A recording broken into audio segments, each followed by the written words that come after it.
Hi guys, welcome to today's video. Today we're going to be talking about the Sigma 50mm f1.4. This is a lens I picked up pretty much just for one shoot. I had to do a wedding and I bought this lens just for that. But I have used it for wildlife stuff as well, which we will show you in a second. But first of all, let's go through the lens itself, talk about the specs of the lens and everything you sort of get on there, the weight, etc. And then we'll look through 3 wildlife photos I took at the zoo, and then we'll go from there and talk overview of lens and what I think of it, and think if it's a good lens for wildlife or not. So let's crack into it now. So here we have the lens itself, and the first thing you'll notice from it is the weight of the lens. It's a 900 gram lens. It's actually fairly heavy. You have got a twist off lens cover, which goes on quite neatly. It's got some grooving on the inside to help with light reflection. It's quite nice there. We have a Sigma lens cap on top, and then you've got your front element there. You've got a 77mm filter size on the front on there, so pretty sort of generic for most things, like a lot of Canon lenses, L lenses use that on there. You've got 13 elements in 8 groups, and you've got 9 diaphragm blades in there, maximum aperture of 16, minimum of 1.4 as we know. The lens itself is pretty basic on there. You've got your minimum distances on here. You've got a little shiny A to let you know it's an art lens, and then you've got your focus, manual focus, autofocus switch on there. You've got a minimum focus distance of 40 centimeters, which is great for sort of pet photography or something like a wedding photo shoot. But for wildlife, personally, for this length of lens is a little bit too short, too short as a focusing distance. You need something a bit closer, really, on there to get nice and close to your subject. If you're doing sort of like bugs or snakes or anything like that, you'd want to be able to get closer than that with this sort of length lens. So the macro would probably be a better option there. But it's not much to talk about this lens on like the big lenses that I tend to talk about, just because there's nothing really on the lens itself. And so the only noticeable thing is when you first pick it up, it is a bit of a chunky lens. So yeah, we'll move on and look at the photos that I took with this lens at the zoo, and then we'll go from there.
So that's going through the images that I took. Obviously at f1.4 you can get a fairly sharp photo still, as long as the sort of conditions are correct.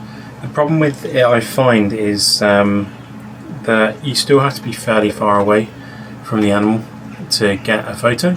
So this is still slightly cropped in. Yeah, it's great. We've got super sharp eyes there at 1.4. Everything else around the face is completely blurred out, but that is slightly still cropped in. I am still having to stand fairly far back from the animal itself, which is not ideal. Definitely, if you're doing sort of more pet photography, something like that, this would be perfect, because it wouldn't matter, you've got control of the animal. But if you're actually doing physical wildlife stuff with an animal that moves around quite quickly, this might not be the lens for you. Maybe something like the 85mm might be a little bit better, because you've got a little bit more reach. You've still got the 1.4, or get a macro lens and you've got 105mm on the Sigma or 100mm on the Canon, and you can get as close as you want. Then you haven't got the depth of field of 1.4, but you'll still get a 2.8, which will still absolutely blow out most things and give you that super sharp eye focus. And even though it's a macro lens, you can obviously still use that for other things as well, so you're not limiting yourself to sort of one super nice portrait lens. But for me, it's not a lens I'll keep and I use much more. As I say at the start, I bought this for wedding photography. I had a shoot to do with the full intention that I'm probably not going to end up keeping it that long, but I thought for sure we'll give it a go and see what stuff comes out. I might be surprised and I might decide to keep it. The lens itself, though, the quality of it is super sharp, and is really a really nice lens, and is obviously a hell of a lot cheaper than sort of the Canon 1.2. It's about the same price as the 1.4, but this is way sharper than the Canon 1.4. This is as sharp as a 1.2 all day long. So I hope you enjoyed the video. Please subscribe, comment and like with your opinions and comments on this lens if you do own one, and let me know what you want to see next, and I will catch you guys in the next episode. Thanks for watching. Goodbye.